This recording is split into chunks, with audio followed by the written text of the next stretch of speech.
Optimal minimal. At this altitude, I can run flat out for a half mile before my hands start shaking. Can I answer your personal question? Now would seem an appropriate time. What if I did the opposite? I'm a cybernetic organism, living tissue over metal endoskeleton. Tim Ferriss Show. This episode is brought to you by Vimeo Pro, which is the ideal video hosting platform for entrepreneurs. And in fact, a bunch of my startups already use Vimeo Pro, including Wealthfront, who uses it to explain how Wealthfront works. TaskRabbit uses it to tell their company story. And there are many other names you would recognize among their customers, Airbnb, Etsy, etc. Why do they use it? Well, Vimeo Pro provides enterprise-level video hosting for a fraction of the usual cost. Features include gorgeous high-quality playback with no ads, up to 20 gigabytes of video storage every week, unlimited plays and views, and a fully customizable video player, which can include your logo, custom outro, etc. You also get VIP support. And you get all of this for just $199 per year. That's $17 a month, with no complicated bandwidth calculations or hidden fees. And you can try it risk-free for 30 days. So check it out, vimeo.com/business. That's vimeo.com/business. And use promo code TIM to get 25% off. That's a special discount just for you guys. So check it out, vimeo.com/business, promo code TIM. This episode is brought to you by Wealthfront, and this is a very unique sponsor. Wealthfront is a massively disruptive, in a good way, set it and forget it investing service led by technologists from places like Apple and world-famous investors. It has exploded in popularity in the last 2 years, and they now have more than $2.5 billion under management. In fact, some of my very good friends, investors in Silicon Valley, have millions of their own money in Wealthfront. So the question is why? Why is it so popular? Why is it unique? Because you can get services previously reserved for the ultra-wealthy, but only pay pennies on the dollar for them. And this is because they use smarter software instead of retail locations, bloated sales teams, etc. And I'll come back to that in a second. I suggest you check out wealthfront.com/Tim. Take the risk assessment quiz, which only takes 2 to 5 minutes, and they'll show you for free exactly the portfolio they'd put you in. And if you just want to take their advice, run with it, do it yourself, you can do that. Or, as I would, you can set it and forget it. And here's why. The value of Wealthfront is in the automation of habits and strategies that investors should be using on a regular basis, but normally aren't. Great investing is a marathon, not a sprint, and little things that you may or may not be familiar with, like automatic tax loss harvesting, rebalancing your portfolio across more than 10 asset classes, and dividend reinvestment add up to very large amounts of money over longer periods of time. Wealthfront, as I mentioned, since it's using software instead of retail locations, etc., can offer all of this at low costs that were previously completely impossible. Right off the bat, you never pay commissions or account fees. For everything, they charge 0.25% per year on assets above the first 15,000, which is managed for free if you use my link, wealthfront.com/Tim. That is less than $5 a month to invest a $30,000 account, for instance. Now, normally when I have a sponsor on this show, it's because I use them and recommend them. In this case, it's a little different. I don't use Wealthfront yet because I'm not allowed to. Here's the deal. They wanted to sponsor this podcast, but because of SEC regulations, companies that invest your money are not allowed to use client testimonials. So I couldn't be a user and have them on the podcast. But I've been so impressed by Wealthfront that I've invested a significant amount of my own money, at least for me, in the team and the company itself. So I am an investor and hope to soon use it as a client. Now back to the recommendation. As a Tim Ferriss Show listener, you'll get $15,000 managed for free if you decide to open an account, but just start with seeing the portfolio that they would suggest for you. Take 2 minutes, fill out their questionnaire at wealthfront.com/Tim. It's fast, it's free. There's no downside that I can think of. Hello, boys and girls, lemurs and squirrels. Crazy Bulgarian, seated across from me. You too, you little lemur. This is Tim Ferriss, and welcome to another episode of The Tim Ferriss Show. I'm sitting in a dungeon of a hotel room. I don't know why it is so damn dark in here, and I feel like I am going to have my fingernails pulled out by some type of operative. But before we go down that dark trail, where I'm going with this, typically what I do on this show is I deconstruct world-class performers and tease out the habits and routines and so on that you can use. Their favorite books, morning routines, and whatnot. This episode is no different. And instead of a chess prodigy or someone in the military, we have Mark Bittman. Mark Bittman at Bittman, Bittman on Twitter, is the author of 20 acclaimed books, maybe more, including How to Cook Everything, which is a series, Food Matters, and his latest, How to Bake Everything, which is on a coveted shelf in my own kitchen. And many of you may not realize that I started cooking with baking for the cyclical ketogenic diet, which we talk about in this episode. For more than 2 decades, that's 20 years, people, his popular and compelling stories appeared in the New York Times, where he was ultimately the lead food writer for the Sunday magazine, and he became the country's first food-focused op-ed columnist for a major news publication. He's done a lot. He starred in 4 TV series, including the Emmy Award-winning Years of Living Dangerously. He's been a distinguished fellow at the University of California, Berkeley, a fellow at the Union of Concerned Scientists, and was recently appointed to the faculty of the Columbia's Malman School of Public Health. I'm not high, folks. I'm just in the war room on book launch. That explains it. Throughout his career, Bittman has strived for the same goal, to make food in all of its aspects understandable. And he also extends that to a brand new podcast called Get Bitt, B-I-T-T. And in this episode, we talk about my fasting regime, why I do it the way I do it, a bit of ketosis here, a bit of ketogenic diet there. We discuss his favorite failures, what he's learned, the first piece, his breakthrough in the world of writing or journalism, and much more. So without further ado, as I always say, please enjoy this episode with Mark Bittman. Mark, welcome to the show. Great to be here, Tim. Thank you for having me. I really appreciate you making the time, and I thought we would just jump into, rather than asking you the 17 questions that you've been asked most often, what I would call rapid fire questions. Now, all that means is I'm going to attempt in my sometimes long-winded way to ask short questions. Your answers, your answers don't have to be short. They can be as long as you would like. The first question I wanted to ask, trying to steer away from the most trodden path, is if you had to give a TED Talk on something that you are not known for at all, something that is perhaps an obsession of yours or an interest of yours that people or very few people know about, what would you talk about? I was going to say cooking, which is obviously totally the wrong answer. That's the only one on the verboten list.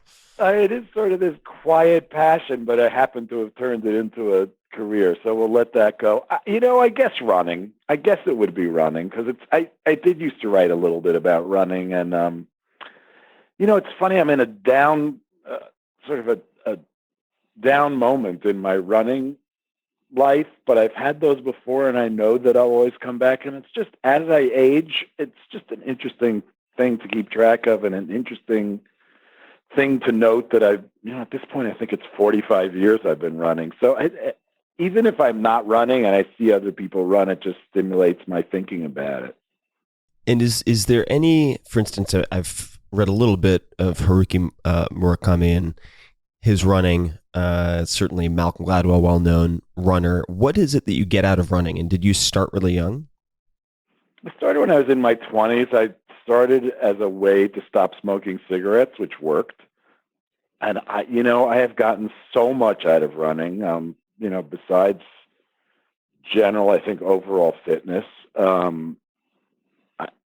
was like the slowest kid in my group of boys when I was growing up. I was almost always the last or second to last one chosen when we were playing games. I was a terrible athlete, the worst runner. And when I started running as a hobby, and I realized I was never going to be among the fastest people, but I had great endurance. I really enjoyed it. I could get into this spacey head place that I really liked, and I just kept running longer and longer distances. I've run a bunch of marathons, and I think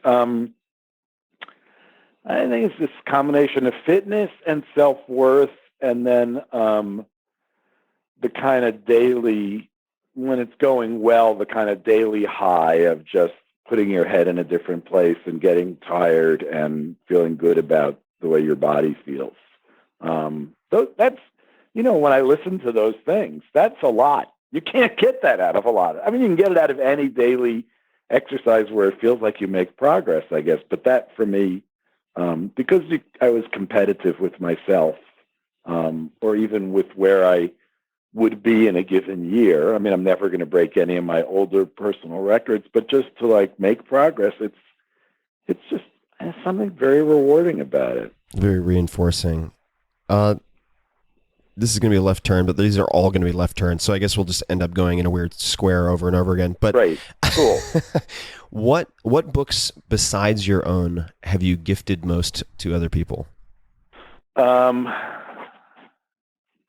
I don't, I have bought, I was going to say I buy one-offs. I see a book someone will like and I buy that. I have bought Bird by Bird by Annie Lamott for a number of people who've told me that they were struggling with writing, because I think it's a really great writing book and it's a good read anyway. Fantastic. Yeah, fantastic book.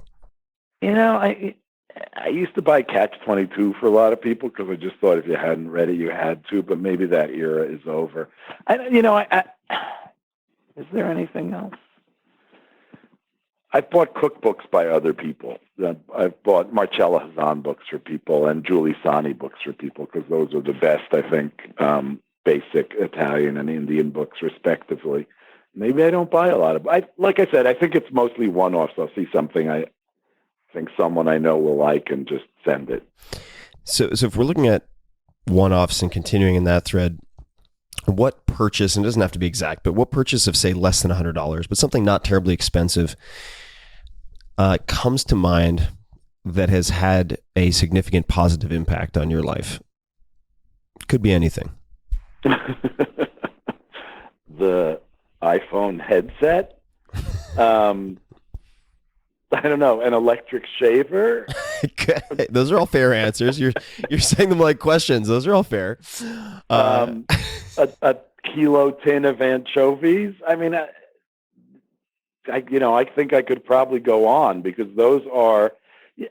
It's funny to talk about purchases, because I feel like in the past year, it's talking about books, I was thinking about Amazon, but I dropped Amazon Prime because I felt like I was buying things too easily. Mm-hmm. I felt like I wasn't thinking about.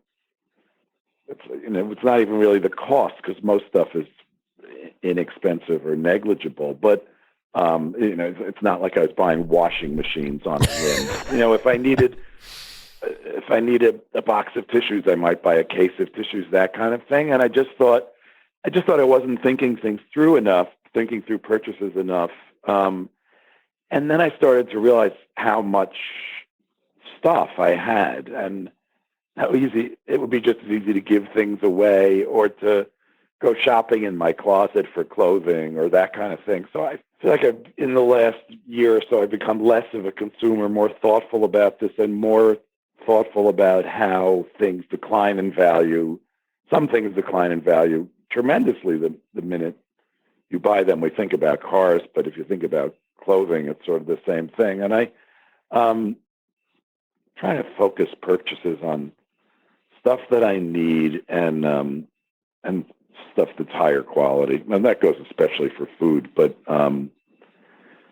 it's because you use food up. So you do need to buy that more and more. But it's interesting that I basically 6 months ago or so, I said I'm going on a 3-year clothing strike.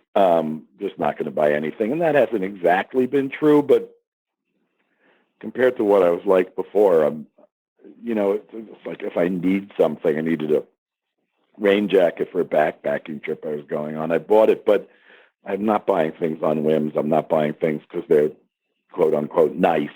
Mm-hmm. It's more like, I have enough sweatshirts. I've probably have enough sweatshirts for the rest of my life. You mentioned, did you say a gallon tin of anchovies? Kilo. All right. Yeah. You can buy salted anchovies.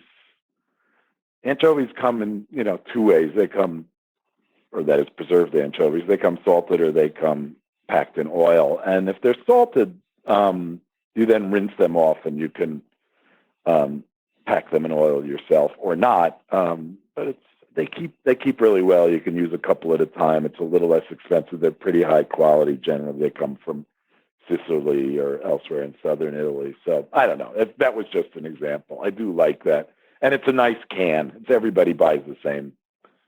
There's one producer that everybody. What's the name of the producer? I don't know. It's Sicilian stuff. So, no, the reason I'm asking is that I actually travel with cans of sardines, and I was turned on to this by a scientist named Dominic D'Agostino. So, are you just eating them as a solo dish? Yeah, often as a snack. Yeah, but tell me about that, because I'm curious.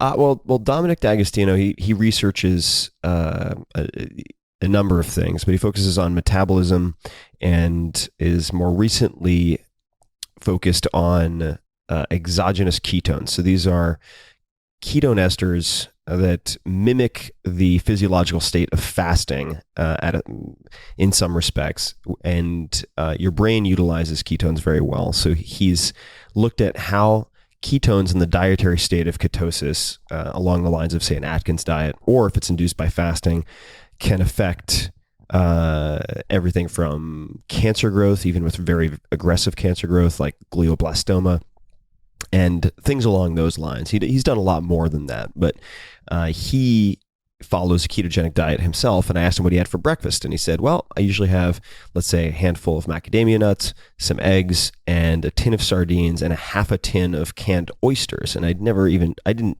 even know there were such a thing as canned oysters. So I started emulating his breakfast, and I fell in love with these sardines, these Wild Planet sardines. I know them. Yeah, they're good. They're really great. Oh, they're great. Stuff. Yeah, packed in oil. So when I'm traveling, I'll just throw a few of those tins in my checked luggage. And if I find myself in a tight spot where I can't get a breakfast that's acceptable to me, then I'll have that. Have you done any experimentation with fasting? 5 years ago, I fasted for 4 days. I don't know if you'd count that as experimentation. It was did it for sort of political reasons, and it was an interesting experience, but it wasn't really. I don't think it was the kind of experience that you're asking me about. Right. Yeah. It's so I'd like. I mean, this is your podcast, so I want to do what you want to do, but I wouldn't mind continuing this conversation because it's interesting stuff to me. Yeah, we can talk about it. The fasting, so there's, I think it's Seyfried, might be the last name. I'd have to look it up. But there are a number of published researchers who believe that as one tool in the toolkit, not a standalone monotherapy at all, that fasting can, among other things, let's just say using the standard of care chemotherapy or something like that, sensitize cancer cells to the effects of those treatments while also increasing the resilience of normal cells. So I have a friend who was, I think he had stage 3 cancer. I won't get into specifics because he's a private guy, but he fasted for 3 continuous days prior to his treatments.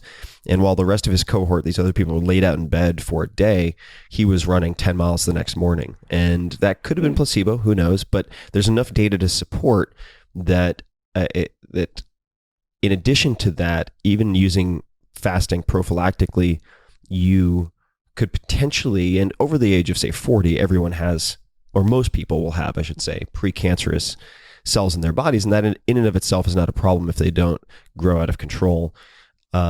But fasting, extended fasting, let's just say, and I think Dominic generally does, say, a 5-day or 5 to 7 day fast a few times a year, can help to purge those cells that might at a later time metastasize or become a problem. So for both sort of philosophical and aesthetic reasons, but also physiological reasons, I've started scheduling regular fasts for myself. And so what does a fast mean under these circumstances? So what a fast means under these circumstances is, a fast is, and I've changed it over time. I did a distilled water fast, which I actually do not recommend. I do not believe juice fasts fit in this paradigm because you'll never click over into a ketotic state if you're feeding yourself glucose, or in this case fructose. And For me, I'll tell you exactly what it looks like. It looks like waking up, I will have tea or coffee, so a non-caloric beverage. I will allow myself some fat that could come in the form of coconut oil or pure MCT oil. And I am avoiding protein and carbohydrate for the most part. There are a few allowances that I made in the last go round, but generally speaking, I'm having water, tea, or coffee and allowing a small amount of fat each day, particularly in the first few days. And when I say I made some allowances last time around, when I did my water fast, I lost, I want to say about 12 pounds of muscle. It was a very, very large amount of muscle. Because it took me a long time to go from glucose dependent to fat adapted. And when you're glucose dependent, you run out of glycogen, you start breaking down muscle tissue in a process called gluconeogenesis in the liver. So the second time around, I did a 10-day fast, or this is maybe the third time. And I got into ketosis very quickly in about 18 hours. And I'm measuring this with a finger prick using a device called the Precision Extra, XTRA from Abbott Labs. It looks like a glucometer. It is a glucometer.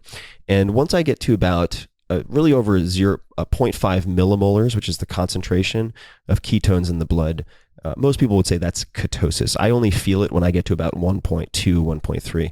But the point being, I got into ketosis very quickly, so I'm already sparing muscle tissue. And I was doing DEXA scans, these body composition scans, every 2 days or 3 days to keep track of muscle mass and just general composition. I started losing muscle. Which I did not want to have happen. And I spoke to Dominic, this scientist I mentioned, and he said, well, you could try using very, very small amounts of branched chain amino acids. Very small though. So we're talking 1.5 grams in the morning. And then on a workout day, if you're going to work out, taking perhaps 2 to 3 grams intra workout. And I started doing that and I lost 0 muscle tissue over a 9.5 day fast. And the only protein I was consuming were these, let's just call it 1.5 to 3.5 grams of branched chain amino acids per day. And I would very occasionally give myself a treat of nori sheets in olive oil, or soaked in olive oil, because it's 10 calories. There's nothing to it really. It's all fat. It's all fat. And at this point, as a working hypothesis, I've just assumed on some level that if you're avoiding primarily protein and carbohydrates, that the fat, a very, very, very, very ultra low calorie ketogenic diet that I then call a fast, probably provokes a lot of the autophagy and cell cleaning and so on that I'm looking for in a fast without being just distilled water. Where you get into trouble with distilled water is you're going to be peeling off electrolytes and losing a lot of water, and people end up, and this was consistent when I did my first 7-day fast at a medical clinic. Almost everyone had tachycardia, so rapid heart rate at night. They couldn't sleep at all. And when you start to supplement with, let's say, bouillon cubes in water or magnesium, potassium, etc., then you're totally fine and you can sleep. And I think that's cholinergic response. But there you have it. So that's a big part of my monthly and sort of quarterly scheduling now, though, is the fasting. Have you written about it at all? I have, actually, and I mean we're certainly here to talk about what you're up to, but my brain. Yeah, I'm just curious. No, for sure. We don't have to just keep. Yeah. We don't have to. No. I don't mind. I mean, I've had enough caffeine to enjoy talking, but I have a brand new book that's coming out in a few days called Tools of Titans, and one of the longest chapters is on everything I've learned, including my personal routine related to fasting and the ketogenic diet. But it's very neglected. I think people think about fixing problems by adding things. This is a very natural instinct, and it's not as common to think about subtracting things and then reintroducing them in. This is perhaps an extreme example, but fasting, you're just removing all the inputs and allowing nature to try to do its work. And you see some really odd things happen. A lot of people with joint injuries have them resolve themselves. I can't explain exactly why that's the case, but I've seen it in dozens of cases. It's really odd. Let me ask you, we talked about writing. You brought up Bird by Bird, which completely saved me when I was writing my second book, and I've given it to a lot of friends since. I'd love to talk about your writing process a little bit. How many books at this point have you authored or co-authored? 20. God, that's a lot of books. Yeah. It's a lot of books. And That's the answer. That is the answer. So, yeah. And you very often seem to write books that are similar to some of mine in the sense that you could bludgeon a mugger to death with some of these books. I mean, these are not small books in all cases. What does when you are on deadline, let's just say you're a month out from book deadline, what does your daily routine look like?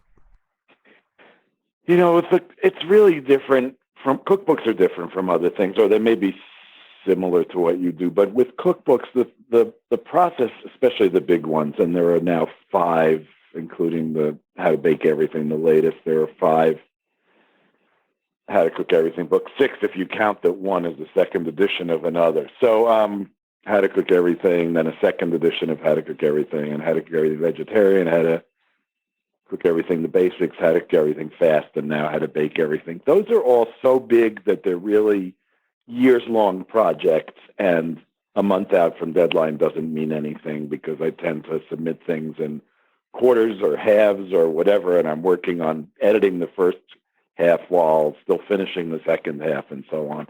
I think on a book project like Food Matters or Vegan Before 6, where there was much more writing, when it was more of a long essay or novella length essay. I think in the last few weeks, a lot of what's going on is tweaking language and trying to make sure that sometimes you read things so many times that you don't realize what's wrong, and you need a big chunk of time to get away from it and come back and say, oh, this whole chapter, half the paragraphs should be somewhere else. Like it's just not tracking right. And those are only things that you can catch after you've written something and let it rest, or at least for me, after you've written something and let it rest for a while. So I think more interesting than what happens in the last month may be what happens in the last 6 months. And I hope that part of that last 6 months is setting things aside so that I can come back and look at them fresh. Mm-hmm.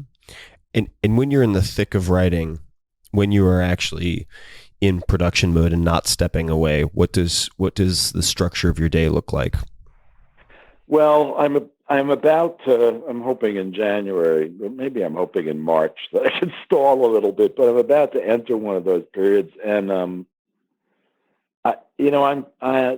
the plan is to get up at 4:30 and work seriously from 5 till 10, and then let the rest of my day take whatever shape it takes. But I need that. If I'm working, at my most serious level, it has to be in absolute peace and quiet with nothing around and, no email, no phone calls, none of that stuff. And the only time I have the discipline to do that is when I first get up in the morning. I read about writers who work late into the night, and man, that is so not me. So not me. And when you wake up, what happens besides brushing the teeth and so on? What is leading up to sitting down to write, and then what does the first 30 minutes look like? First 30 minutes is coffee. And then there's sort of a bunch of like knuckle cracking, throat clearing. I might do some email, or I might look at the paper or something like that. Just really, it's almost warming up my fingers at the keyboard. And then often it's rewriting something that I've done the day before, or if there's something hot in my head, it's just spilling it out. And I'm a firm believer. I mean, there's no secrets in Bird by Bird. Most writers say the same thing. This idea that you have to get a lousy draft down before you can do anything good, and that you just need to spill the contents of your brain out onto what we'll call the paper, out onto the screen, and then worry about making it beautiful later. I understand there are some writers who really write a careful sentence at a time, but most writers you talk to feel like there are two different kinds of processes. One is kind of a brain dump, and one is this refine. And do you sit in front of the computer and clock your 5 hours no matter what, or is there have you left yourself a starting point? It's in the Hemingway-esque style of stopping kind of mid-paragraph so you know where to start the next day. No, I've never done that. I'm not going to compare myself to Hemingway, but it was a different kind of writing anyway. But I think that I don't do outlines very well, but sometimes I'll get to a point in writing something where I'll say, okay, here I can see the rest of this chapter, or even the rest of the next few chapters, and I'll just make some notes. First this, then you do this, then go do this, then do that. And that's as close to an outline as I get. And I like when that happens. But if it doesn't happen, it just flows. I've never had what people call writer's block. I've had months where I didn't do a lot of writing, but I've never really had to or wanted to write something and not been able to do it. So it's usually, I don't recall an experience where I'd gotten up in that when I've been in that kind of rhythm. And it's funny, it goes back to running in a way. When you run every day, you just run every day, and you don't think about it that much. You get up and maybe you do something, maybe you don't, but at some point early in the day, you tie the shoes on and you go out. And it's kind of the same thing. There might be months where I'm not really writing anything serious, but if I am writing something serious, it's just mostly getting up and doing it. So you mentioned not really having writer's block or not thinking of it much, certainly. Let's talk about failures or mistakes for a second. So how has a failure or an apparent failure in your life set you up for later success, if you can think of any? Or do you have a favorite failure of yours that actually ended up being really important to your career or life? There was a period where, really by my standards, I was a failure, and that was because I had done a bunch of writing when I was in my early 20s, but not really been paid much for it. But then when I started to want to write, when I decided I was going to write for a living, no one was interested in anything that I was writing, and this went on for 2 or 3 years. It was back in the mid to late 70s, so it was a while ago. But in those days, the advice was I tried to write fiction, but I didn't think it was very good. So then I was trying to write freelance articles, and in those days, the wisdom was you wrote letters to editors, and you said, "Here's the story I want to write," and then they would politely say no thanks, or they would ignore you entirely, and that went on for a long time, during which I made a living by being a traveling salesman. I sold photographic equipment. So that went on for a while, and I kept trying and failing, and I guess that's failing. I mean, not succeeding anyway. And then the funny thing was that people thought I was a good traveling salesman, but I knew that I was a terrible traveling salesman because I knew that my heart wasn't in it, and I didn't particularly believe in what I was selling. I wasn't that interested in it. I was selling photographic equipment. I might have said that already, forgive me. But I was driving around from store to store saying, you want to buy these tripods, you want to buy these notebooks, you want to buy this.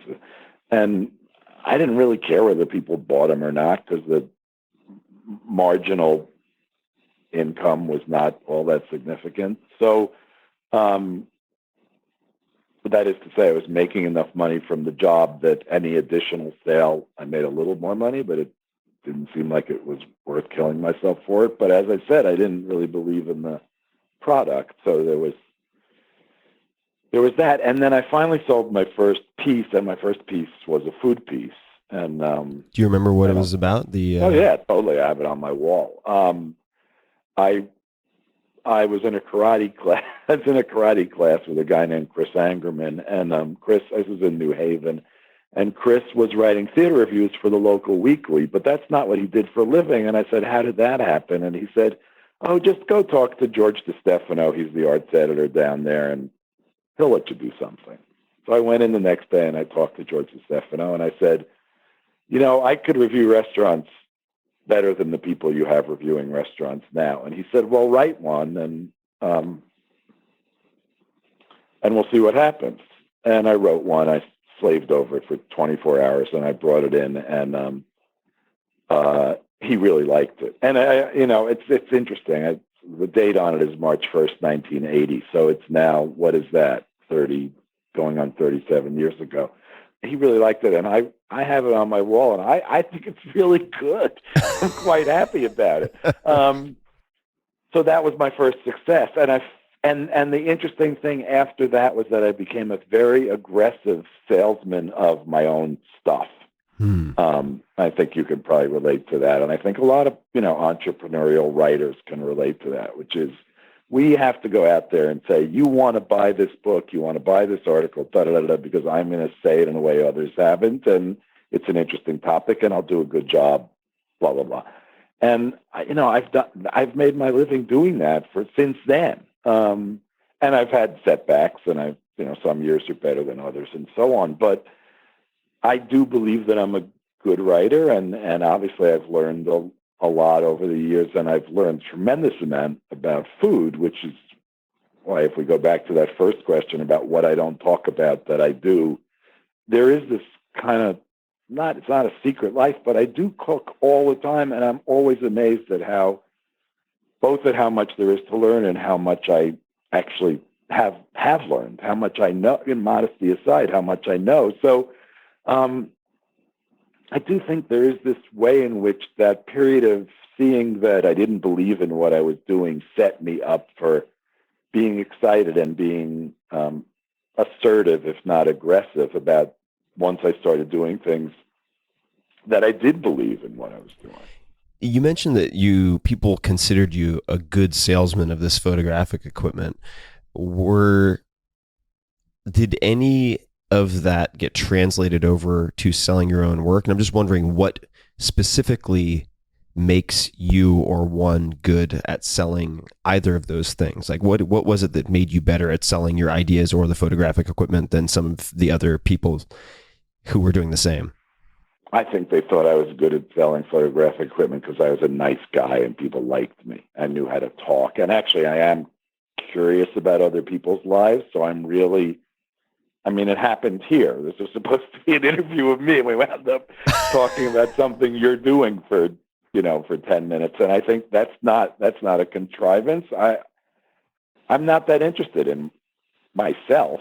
I know what's going on in myself. So I like to hear other people's stories, and I think I've always liked that, and that's being a reporter, and that's being a journalist. And I think I've always had that curiosity, and that's I think if you show a genuine interest in other people, which I do because I am genuinely interested in other people, they like you.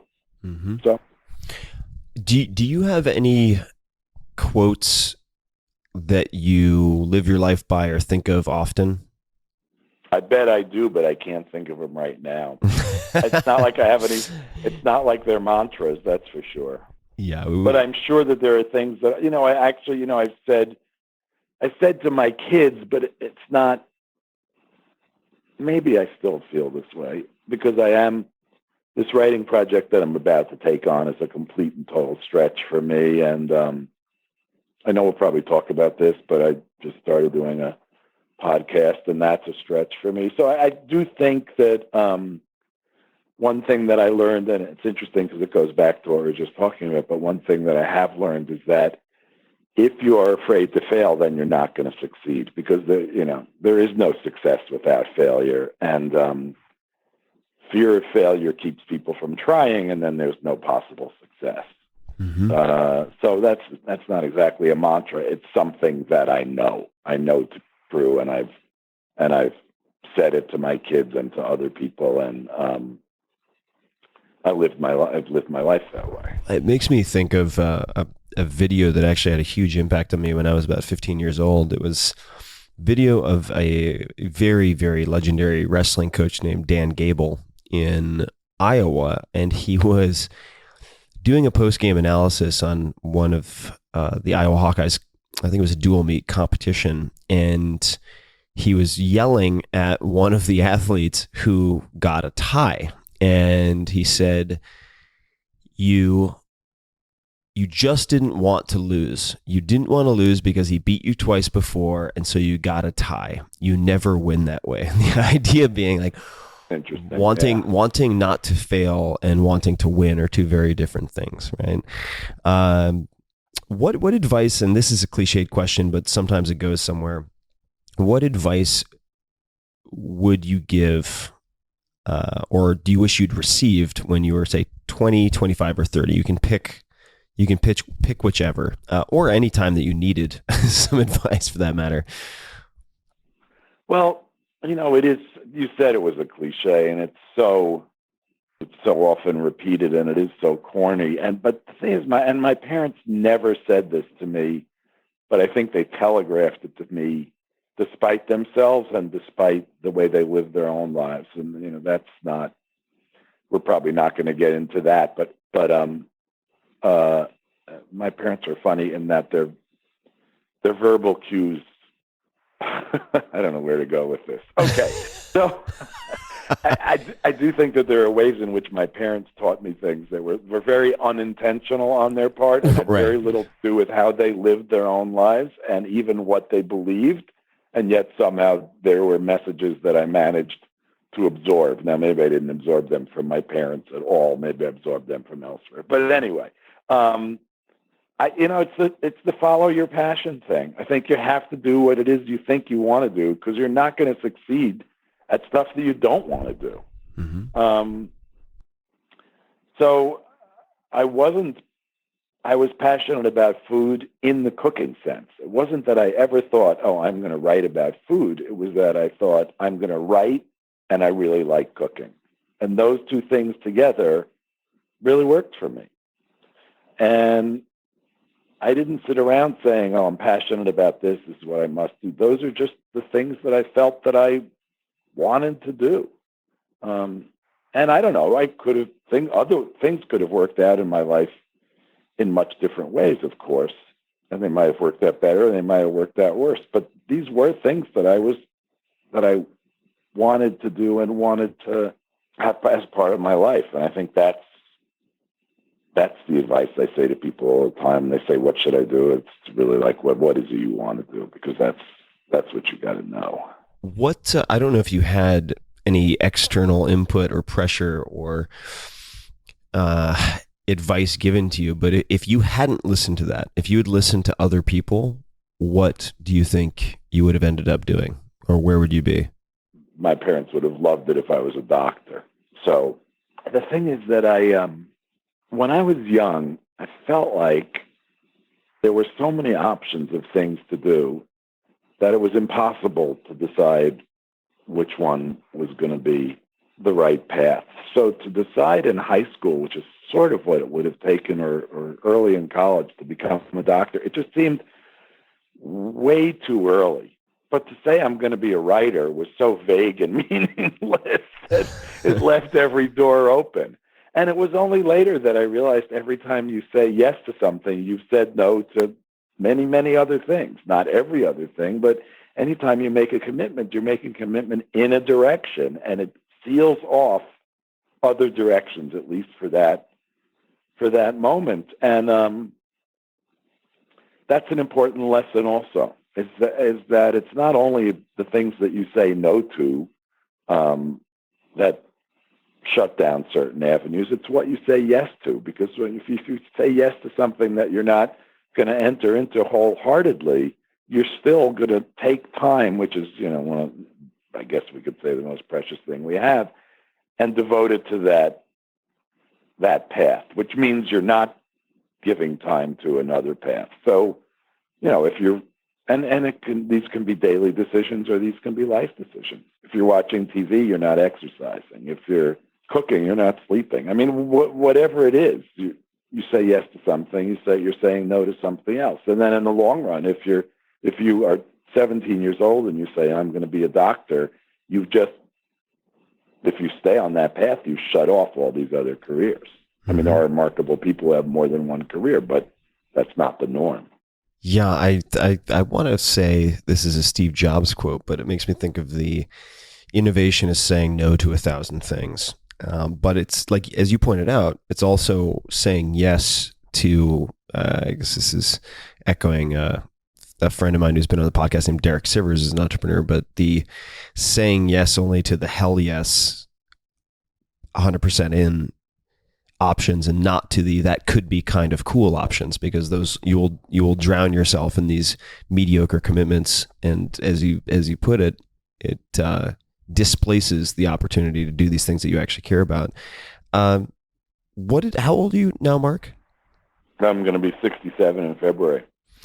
So if we had let's say your 80-year-old self just poof appeared on the couch, not that far away. Not that far away. So what would your 80-year-old, what advice do you think your 80-year-old self would give your current self?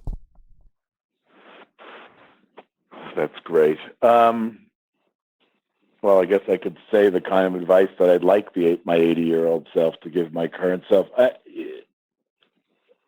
would hope that it would be, don't age too fast, or don't write things off too quickly. Keep changing, keep struggling to do newer, better, more exciting things, and don't be afraid to jump off metaphorical cliffs. Mm-hmm. And that is, what I'd really hated is if my 80-year-old self was saying to me now, you should be much more conservative in the way you're living. You should take far fewer chances, that kind of, I don't want that. Mm-hmm. And you said don't write things off too quickly. Could you elaborate on that or give us an example? There are projects, there are things that seem too hard at first, and then they turn out to be, the fun thing for me, I don't know how many people feel this way, but often the fun thing for me is the steep end of the learning curve. So whether we're talking about the fasting stuff that you were describing before, which is completely new and wild to me and makes me feel like, I'd like to explore that, or we're talking about backpacking, which is something I've taken up recently, and just completely surprised me how much I've liked it. Or Pilates, for that matter, same thing. Or backgammon. I mean, all these things that, I never thought I'd be interested in, and for one reason or another, I became interested in them. I love that stuff. I love starting new things, and I love the part of it that goes from, God, I'm completely clueless at this, to, well, I've gained some competence in this arena, and isn't that nice? And that to me is the most fun. Gaining competence, I think, is one of the most fun things in life, and something that I hope I can continue to do. And it's funny because, I gained competence in cooking, for example, a long time ago, but I like getting better and better at it. But some things come and some things go, and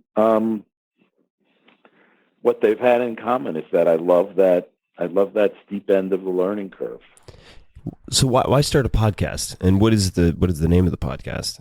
The podcast is called Get Bitt, for better or worse. It's a name we kind of like. We'll see if other people like it.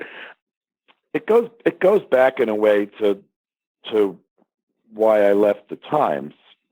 I left the Times because I left the Times for a variety of reasons, but one of them was that I felt constrained, and I felt like I couldn't say anything I wanted to say about any subject I wanted to tackle.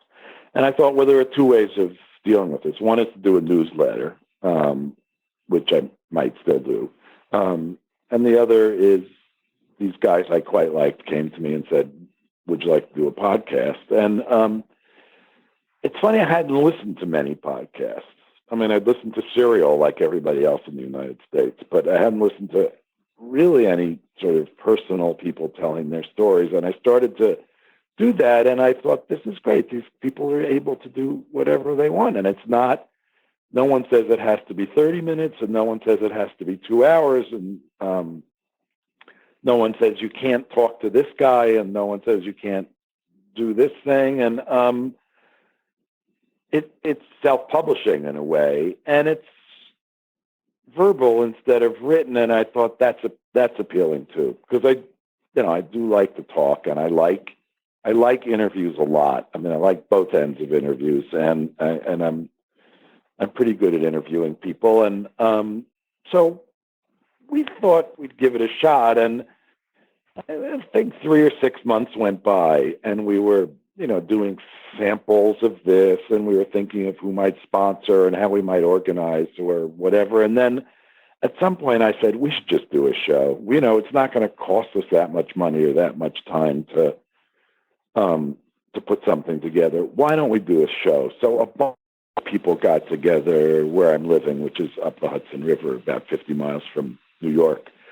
And it's a working farm. And, it's a bigger story than that, but that'll do. And my daughter Kate came up with her newborn son, and two of the producers came, and as it happened, the guy who was doing a story about me for Epicurious came, and a couple other people showed up. And for 2 days, we made phone calls and did a couple of interviews, and we did some walking and golf carting around the farm a little bit and talked about this and that. And we did a bunch of cooking and talked about that. And it was really, really fun. And so then they went back, Josh and Mark, who are two of the people I'm working with, went back and edited the hell out of all this. By that time, we probably had 6 hours of material, edited it down to 30 or 40 minutes. And we just sort of self-published it last week. You can find it on my website, on the Get Bitt website, and in the Twitter sphere, whatever. But we were really happy about how it came out, and I loved the process. It was like we just did stuff for 2 days, and Josh mostly was walking around with microphones while we were doing it, and I think it worked out well. So we're pushing ahead. We're gonna go ahead with it. Is it Get Bitt with 2 T's, BITT, or BIT? No, BITT. Okay, of course. Just making sure. My name. Right. The podcasting, I found podcasting so fun as an experimental medium because, as you said, there are no rules really, and it just provides you an opportunity also to explore your thoughts in a way, and the thoughts of others that can translate to, at least for me, writing much more clearly later. I'm walking through and developing my thoughts as I'm listening to people and asking questions. Now, you have interviewed a lot of people. What are some undervalued questions? Some questions, perhaps, whether they're follow-ups or just openers, whatever it might be. What are some questions that you have found very, very helpful or valuable?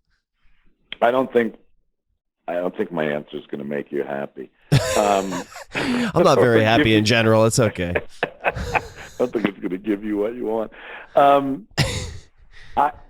This is me. I don't pretend to teach interviewing, and actually I tried to teach journalism last year, and I felt like I wasn't very good at that either. I think after this hour-long conversation, it's clear that I'm not modest when I don't need to be, but when I recognize something that I'm not good at, I'm happy to talk about that also. And I don't think I'm good about teaching some of the things that I think I do well. But I think that, maybe you will like this answer because I'm thinking about what's just happened in the course of the last hour. I don't believe in having pat questions for interviews. I might have a couple key things that I want the person I'm interviewing to cover, but I actually think the best interviews are conversations, and that you have to see what the natural conversation is, and that any subject of any interview can give a variety of different the interviewer has to determine what he or she, if I'm interviewing somebody, I have to figure out what they are doing that's interesting to me and hope that that is interesting to other people also. So, I mean, you can think of anyone you want, but it's most likely that the questions that they most often get are not the most interesting questions. And they're also not the questions that are going to make them think. Because if you say to me, how did you start cooking? It's a question that I've answered, I mean, literally 200 times. So I can't come up with anything I say is going to sound rehearsed. Whereas if we have a conversation, as we're doing, which is why I realized you are going to like this answer, if we have a conversation, then I'm taken by surprise by whatever comes next. And I'm forced to actually think. And I think that as an interviewer, that's what you want to do, is get the person you're talking to actually think. I just thought of maybe a coping strategy for when you get asked that question again. And I heard that Nick Nolte, this is a rumor, but it's been verified a few times, that he got so sick of answering the same questions that he would just make up extremely elaborate lies, and he would tell. No, I went through that. I've done that already. Been there, done that. It's satisfying because it's kind of fun, but it doesn't. I mean, and it also forces you to be creative in a way that you might not otherwise be. But who wants to sit around lying all the time? I don't know. It doesn't seem that appealing, really.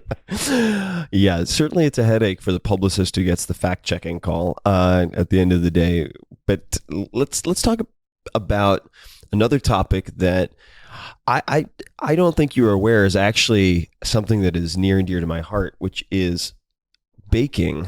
And baking was, in fact, the first type of cooking I ever attempted, because I was trying in 1999 to follow a ketogenic diet, and the tools and packaged foods and so on that support people who are trying to follow an Atkins-like diet now did not exist then. And you get so sick of eggs, meat, water, eggs, meat, water. You just want to have something crunchy. And the only thing available at the time was pork rinds. And I said, no, I'm sick of pork rinds. I need something crunchy. So I went out and tried to find soy protein powders that might be suitable for baking. I wanted to make cookies, and I'd never made cookies. So I got really into baking, and I found it suited my personality, which made sense later when I was talking to somebody at the CIA, not the Central Intelligence Agency, but the Culinary Institute of America. The other one, right? And I asked how they steered people towards savory or sweet. And they said, well, sometimes we'll just ask them, do you like folding your underwear and socks? And if the answer is yes, then we point them towards the baking. And I was like, okay, well, I don't do that, but I do have a lot of monkish like tendencies. So, and baking was really fast. I enjoyed the immediate feedback. What to you makes baking fascinating or fun? Like what are most people missing who haven't ever attempted to bake something? Here's the thing. I don't think that baking is all that different from cooking. And I think the answer to that question goes for cooking as well as baking. And the answer is you wind up with a finished product that makes you happy in a variety of ways, plus you can eat it. So if baking is your passion, I think maybe you're more interested in the final product having a very specific shape and form that's pleasing to the eye. Because cooking has been a little messier. A stew does not have the same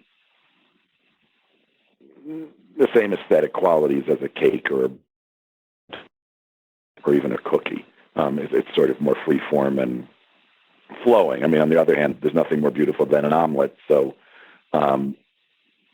cooking can be, of course, as beautiful as baking. But I think that both have that thing in common. You start a project in a reasonably short period of time, you finish it. It has a lot of wonderful aesthetic qualities, and you get to eat it. And you get to nurture people you care. You know, often you get to nurture people you care about, which is quite an incredible thing. So, how many pages is How to Bake Everything? 700 something. 700. All right. So, How to Bake Everything. Everything's all inclusive. It's not everything, of course. It's everything I know how to bake, which is a lot. So, which is a lot. So, I don't want to. I always feel like this title, which has a story of its own, is you know, it was a bit tongue in cheek at the beginning, but I always feel like I have to apologize for it, even though it's obviously not meant to be taken literally. But yeah. Well, I mean, you're talking to the guy who wrote something called the 4-Hour Work Week, which you'd expect to find after the rotisserie chicken before the spray on hair at 3 a.m. on TV. So, yes, I know the feeling. In that book, though, so 700 pages, if you wanted to get somebody hooked on baking and simultaneously give them a dish that would teach them principles that applied to a lot of other dishes, or just great principles for cooking. Is there any particular recipe that comes to mind? Well, it might be a cheat, but I would say something like pizza because it's got cooking and baking in it. So it's more than, you know, you're making a sauce, which I think is an incredibly valuable thing.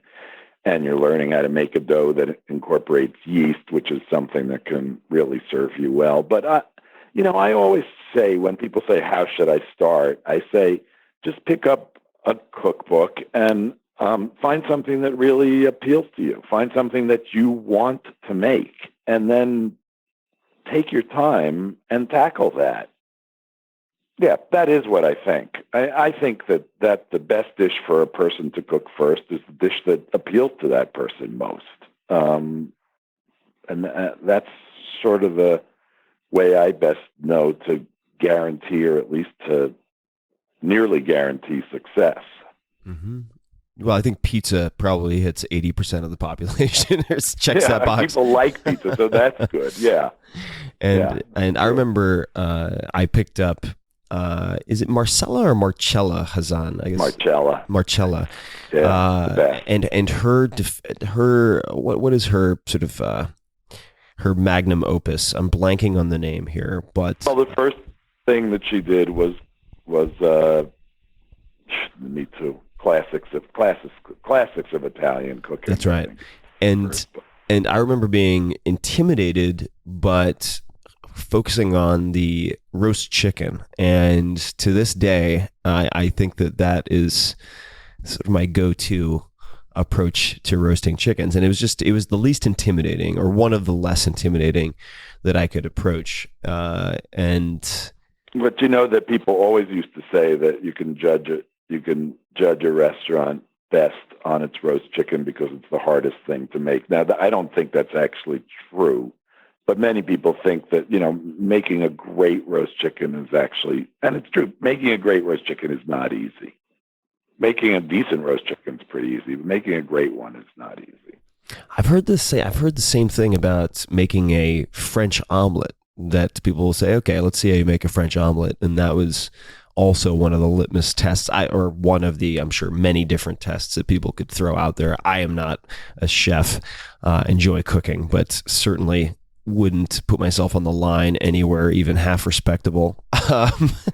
So, Mark, where can... it's all practice, as you know. It's like everything else. It's all practice. And the more, as you pointed out, the more you enjoy whether it's the skill or the dish that you pick out, the more incentivized and motivated you're going to be to practice in the first place. Mark, where can, I guess two things. So the first is, we'll wrap up here and I'll let you get running because I know we have a hard out. So the first is, where can people find out more about you and find you on the internet, et cetera? And then last is, if you have any parting ask of my audience or recommendation, could be anything, what would that be? Well, those are great questions. Thank you for asking them. I mean, you know, I have a live and well website called markbittman.com. So that's where you can find me most easily. And I'd love people to listen to Get Bitt and tell us either on the Get Bitt site or through Twitter, which I'm at Bittman, what they think of it. Yeah, and of course, I'd love people to check out How to Bake Everything, but that goes without saying. And now I hope that after this conversation, people are curious about it and will check it out. It's obviously a great season for it, and it's like everything else I've done, the most accessible possible book I could do. So, yeah, those are my 2 requests, I think. And it's sitting right in my kitchen next to a bunch of others that are my favorites. Like Seven Fires and some of my go-to. So How to Bake Everything has a spot in prime real estate right on my kitchen shelf. And Mark, I am sure you'll be doing a lot of cooking coming up on the holidays. So I wish you and yours a very happy holidays. So thank you for making the time. It's great chatting with you, Tim. Really a lot of fun. I hope we get to do it again. And I will be working on my pizza for cheat day. And excellent. To everybody listening, as always, you can find the show notes, links to everything we talked about at 4hourworkweek.com/podcast. And until next time, and as always, thank you for listening. Hey guys, this is Tim again. Just a few more things before you take off. Number 1, this is 5 Bullet Friday. Do you want to get a short email from me? Would you enjoy getting a short email from me every Friday that provides a little morsel of fun before the weekend? And 5 Bullet Friday is a very short email where I share the coolest things I've found or that I've been pondering over the week. That could include favorite new albums that I've discovered. It could include gizmos and gadgets and all sorts of weird shit that I've somehow dug up in the world of the esoteric as I do. It could include favorite articles that I've read and that I've shared with my close friends, for instance. And it's very short. It's just a little tiny bite of goodness before you head off for the weekend. So if you want to receive that, check it out. Just go to 4hourworkweek.com. That's 4hourworkweek.com, all spelled out, and just drop in your email and you will get the very next one. And if you sign up, I hope you enjoy it. This episode is brought to you by Wealthfront, and this is a very unique sponsor. Wealthfront is a massively disruptive, in a good way, set it and forget it investing service led by technologists from places like Apple and world famous investors. It has exploded in popularity in the last 2 years, and they now have more than $2.5 billion under management. In fact, some of my very good friends, investors in Silicon Valley, have millions of their own money in Wealthfront. So the question is why? Why is it so popular? Why is it unique? Because you can get services previously reserved for the ultra wealthy, but only pay pennies on the dollar for them.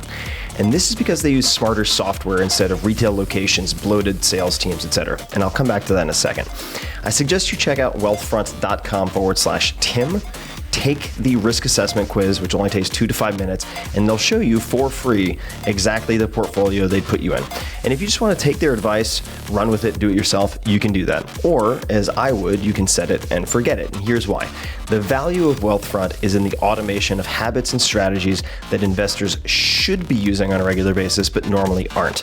Great investing is a marathon, not a sprint, and little things that you may or may not be familiar with, like automatic tax loss harvesting, rebalancing your portfolio across more than 10 asset classes, and dividend reinvestment add up to very large amounts of money over longer periods of time.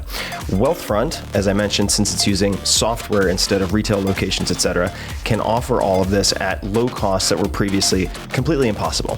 Right off the bat, you never pay commissions or account fees. For everything, they charge 0.25% per year on assets above the first 15,000, which is managed for free if you use my link, wealthfront.com/Tim.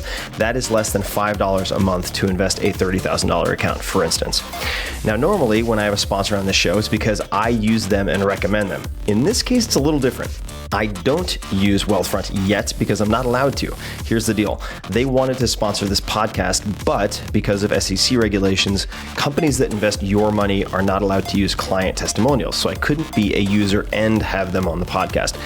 But I've been so impressed by Wealthfront that I've invested a significant amount of my own money, at least for me, in the team and the company itself. So I am an investor and hope to soon use it as a client. Now back to the recommendation. As a Tim Ferriss Show listener, you'll get $15,000 managed for free if you decide to open an account. But just start with seeing the portfolio that they would suggest for you. Take 2 minutes, fill out their questionnaire at wealthfront.com/Tim. It's fast, it's free. There's no downside that I can think of. This episode is brought to you by Vimeo Pro, which is the ideal video hosting platform for entrepreneurs. And in fact, a bunch of my startups already use Vimeo Pro, including Wealthfront, who uses it to explain how Wealthfront works. TaskRabbit uses it to tell their company story. And there are many other names that you would recognize among their customers, Airbnb, Etsy, etc. Why do they use it? Well, Vimeo Pro provides enterprise-level video hosting for a fraction of the usual cost. Features include gorgeous high-quality playback with no ads, up to 20 gigabytes of video storage every week, unlimited plays and views, and a fully customizable video player, which can include your logo, custom outro, etc. You also get VIP support. And you get all of this for just $199 per year. That's $17 a month, with no complicated bandwidth calculations or hidden fees. And you can try it risk-free for 30 days. So check it out, vimeo.com/business, that's vimeo.com/business, and use promo code TIM to get 25% off. That's a special discount just for you guys. So check it out, vimeo.com/business, promo code TIM.